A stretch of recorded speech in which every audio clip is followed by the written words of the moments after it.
හැබැයි මතක තියාගන්න ඕගොල්ලෝ ඉංජිනේර එකකට ගියත් වැඩක් නැහැ පුතේ. උඹලා මේ වෘත්තය තුල මෙන්න මේ යට හරිය නම් ඉන්නේ. තේරුමක් නැහැ. ඊට වඩා වටිනවා මෙන්න මෙහෙම. දැන් මේ ඉංජිනේරු දැන් ඔය උයන මිනිස්සයාට කියනවා නේද කෝකියා කියලා. කෝකියා කියන්නේ උයන එකාටනේ. ගණන් ගන්න නැහැ නේ. හැබැයි කෝකියා කියන්නේ වෘතිය පුතේ. ඔය වෘතිය ඇතුලේ කෙනෙක් මෙතෙන්ට ගියොත් මේකට වඩා මූ පට්ට වටින ඩයල් එකක් වෙනවා. උදාහරණයක්. අහලා තියෙනවද පබිලි සිල්වා ගැන? ඈ? ඔව් අහලා තියෙනුන් ඉන්නවා. ඔලු හොල්ලන හිටියා. පබිලි සිල්වා කියන කවුද? ගල්කිස්ස හෝටලේ ඉන්න ප්‍රධාන සූපවේදියා. මේන් චෙෆ්. දැන් යාර කෝකියා කියන චෙෆ් එයා. හරිද? සමහර අපි යාගෙන අහලා නැති වෙන්න පුළුවන්. හැබැයි පුතේ පිටරට ඉන්න සමහර රාජ්‍ය නායකයෝ මෙයා ගැන දන්නවා. විතරක් නෙමෙයි සමහරට යාලා මෙහි අපි හිතමු සංචාරයකට නැත්තම් මොකක් හරි එනවා කියලා. කෙලින්ම මෙයා කියන මෙයා තමයි මගේ මේ වෙලාවේ මේ ආහාරවල වගකීම ගන්න ඕනේ. මෙයා හදන කෑම තමයි මම කන්නේ. ඒ තරම් මෙයාට තැනක් තියෙනවා. ඒතර ඕන රාජ්‍ය නායකින සභාවක මෙයාට තැනක් තියෙනවා. මොකද? ඒ කම්පැනි උන් විතරයි දන්නේ ඉංජිනේරුවෙක් කියලා. පාරේ තොටේ උන් දන්නේ නැහැ. ඒකයි මේකේ වෙනස. හරිද? ඒ වෘත්තී නම නෙමෙයි වැද. අපි ගොඩක් අපේ වගේ රටක බලන්නේ මොතේ වෘත්තී නම දිහා බලන්නේ. ඒක නෙමෙයි වැද. ලෝකේ ඉස්සරහට එහෙම නෙමෙයි. වෘත්තී නම නෙමෙයි ඩිපෙන්ඩ් වෙන්නේ. ඒකේ අපි ඉන්න තැනයි ඩිපෙන්ඩ් වෙන්නේ. දැන් අපි හිතමුකෝ දැන් චිත්‍ර කලාව කියන එකනේ. චිත්‍ර ශිල්පියා කියන අයට අපේ ලංකාවේ තැනක් නැහනේ. නමුත් පුතේ චිත්‍ර ශිල්පිය කියන එකේදී මෙන්න මෙතෙන්ද ගිය මිනිහෙක් අපි ගමුද? පිකාසෝ ඉන්නවා, ලියනාඩෝ ඩා වින්සි ඉන්නවා.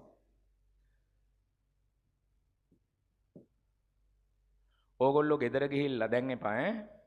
ගෙදර ගිහිල්ලා Google එකේ සර්ච් කරපන් මෙන්න මේ නම. හරි?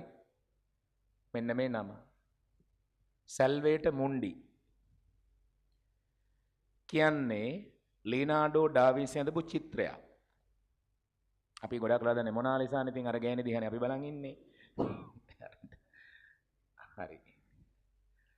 මේ චිත්‍රය නිකන් ජීසස් වගේ පේන්නේ. ඒක කවුද කියලා කවුරුත් හරියට දන්නේ නැහැ. දැන් ලියනාඩෝ ඩා වින්සි කියන්නේ චිත්‍ර කලාවේ අති දැවැන්තෙක්. අපේ රටේ සැලකිල්ලක් නැති වුණාට ඒක අති දැවැන්තෙක්. මම මේ කියන්නේ උදාහරණයක් ඈ. මේ මිනිස්සයාට ලෝකය අදටත් කොච්චර සලකනවද කියන්නේ. මේට අවුරුදු 5කට විතර කලින් ඔය ඔයාලා අහලා තියෙන ඔය චිත්‍ර වෙන්දේසි නෝනේ. චිත්‍ර වෙන්දේසි කරනවා. වෙනම වෙන්දේසි තියෙනවා. ඒතර එක එක චිත්‍ර වෙන්දේසි වෙනවා. මේ සල්වේට මුන්ඩි කියන චිත්‍රය දැන් මේක ඇඳලා තියෙන ලියනාඩෝ ඩා වින්සි ඇඳලා තියෙන්නේ. හරි? මේ චිත්‍රය මේට අවුරුදු 5කට කලින් අලව් වෙනවා. ඔය අරාබියේ සල්ලිකාරයෙක් තමයි මේක ගන්නෙ. මේක ගන්න මිල ඇමරිකානු ඩොලර් මිලියන 450යි. ඇමරිකානු ඩොලර් මිලියන 450ක් රුපියල් කෙරුවොත්. හරිද? සාමාන්‍ය එනවා පුතේ රුපියල් කෝටි 16000ක්.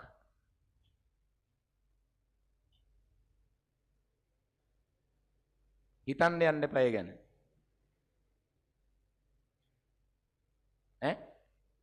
අපේ රටේ ඉන්න අහගන්න පොඩ්ඩක්. අපේ රටේ ඉන්න ඉංජිනේරුවෝ සේරම එකතු වෙලා ජීවිත කාලෙම ගන්න පඩි එකතු කරත් මේක හැදෙන්නේ නැහැ. රුපියල් කෝටි 16000ක්. හරිද? හැබැයි මේක වෙනස ඈ. මම ওই චිත්‍රය බැලුවා පුතේ. දැන් මම සාමාන්‍යයෙන් දැන් මම මේවා මේ කියන්නේ දැන් මගේ ජීවිතේ වැටීම් වෙච්ච වෙලාවල් තියෙනවා. හැමදාම පුතේ ජීවිතේ ඔහම ලස්සන උඩට යන්නේ නැහනේ. මම නම් ඒ වගේ වෙලාවට මම මෙච්චර මේ විස්තර දන්නේ මට තව ගොඩාක් විස්තර මම දන්නවා මේ මිනිස්සු ගැන. ඇයි මම මේ මිනිස්සු ගැන අධ්‍යයනය කරලා තියෙනවා. මගේ ජීවිතේ වැටිච්ච වෙලාවට මම නම් කෙරුවේ අඬා නිදපු එකක් නෙමෙයි. මම බැලුවේ අර දියුණු වෙච්ච මිනිස්සු, ඉහළ ගිය මිනිස්සු කොහොමද එහෙම ගියේ? මොකක්ද උන්ගේ රහස? ඔය පබලිස් වලගේ ජීවිත කතාව මම මුලින් ඉඳලා අගට අධ්‍යයනය කරලා තියෙනවා. එයා කොහොමද මේ දුක් විඳේ මොතනින්ද එයා වෘතීයට ගියේ? ඉස්සලම් එයා ගියේ ගල් අඟුරු ටික ලිපට දාන්න. ඊට පස්සේ මෙයා අවුරුදු ගාණක් පොල් ගාන රැකේව තමයි කෙරුවේ. එහෙම තමයි උඩට ගියේ. මේක මේ අපි අද එයා ඉන්න තැන දිහා බලලා මේක බේරන්න බෑ පුතේ. ඒකයි මං කියවර කැපවීම පට්ට වැදගත්. එතකොට මම කියන්න ගියේ දැන් මේ චිත්‍රය දිහා මම බැලුවා. දැන් ඔක මම දැක්කට පස්සේ ওই විස්තරේ මට හිතුණා මොකද්ද මේ චිත්‍රේ? බලත් ගිහිල්ලා බලන්න. මේ චිත්‍රේ මම බැලුවට පස්සේ මට තේරුණා යමුතු දෙයක් නෑ නේ චිත්‍රේ. එච්චර වටිනවයි ඒක. දැන් අපේ රටේ ඉන්න සාමාන්‍ය හොඳ දක්ෂ චිත්‍ර ශිල්පී ඉන්නේ පුතේ. මං හිතුවා උන්ටත් පුළුවන් මේක අඳින්න. මටත් ටිකක් ළඟට යන්න පුළුවන්. එච්චර අඳින්න බෑ. හැබැයි දක්ෂ කෙනෙක් මේක අඳින්න පුළුවන්. අහගන්න කියන එක ඈ. දැන් මේ චිත්‍රය අර අරාබියේ සල්ලිකාරයා මෙච්චර මිලක් ගෙවලා ගෙනියන්නේ මොකද පුතේ? එයි. පිස්සුද උට? ඔව් පිස්සු තමයි උට. ඇයි ගෙනියන්නේ? මතක තියාගනින් ඌ ගෙදර අරන් යන්නේ ওই චිත්‍රෙ නෙමෙයි.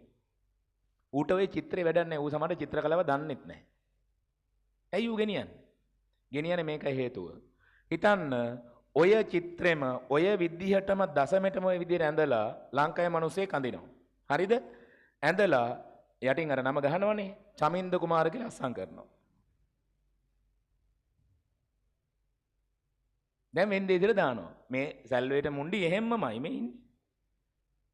කීයට ගනීද? කීයට පියා 16ක් දෙයිද දන්නේ. ඇයි ඒ? ඌ පුතේ මේ චිත්‍රය ගෙනියන්නේ චිත්‍රයට තියෙන ආදරයට නෙමෙයි. අර මේ ලියනාඩෝ ඩා වින්සි කියන නම හින්දා ගෙනියන්නේ. මේ චිත්‍රය ගහලා තියෙනවනේ උගේ අස්සන. ඒතර ඌ තමන්ගේ ගෙදර ගිහිල්ලා ওই චිත්‍රේ පේන තැනක එල්ලලා තියන්නේ එතනින් ඌ කැමති ලියනාඩෝ ඩා වින්සි යන හොඳම චිත්‍රේ මංගාව තියෙන කියලා කියන්නේ. ඒකට තමයි මෙච්චර මිලක් ඌ ගෙවන්නේ. මිසක් චිත්‍රයට නෙමෙයි. චිත්‍රේ ලස්සනට නෙමෙයි ඒ ගෙවන්නේ. අර නමට. ඒක තමයි මම කියන්නේ මිනිහෙක් ශේෂ්ත්‍රයක මෙතෙන්ද ගියොත් ලැබෙන වටිනාකම මොකක්ද කියලා. මෙහෙ මග ඉඳලා වැඩක් නැහැ පුතේ. අපි දැන් මෙතනින් ළමයි ඉන්න පුළුවන් ඇත්තටම සමහරට මේ චිත්‍රකලාව ගේමුකෝ අතිශය දක්ෂ.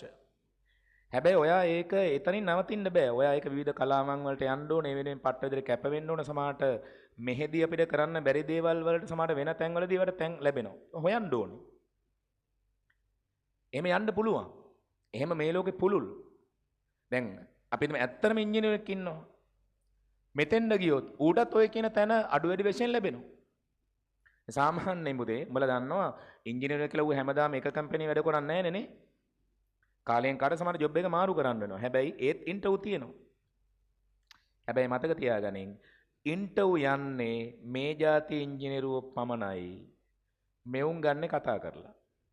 උන්ට ඔෆර්ස් තමයි දෙන්නේ. මුන්ට දෙන්නේ ඔෆර්ස්.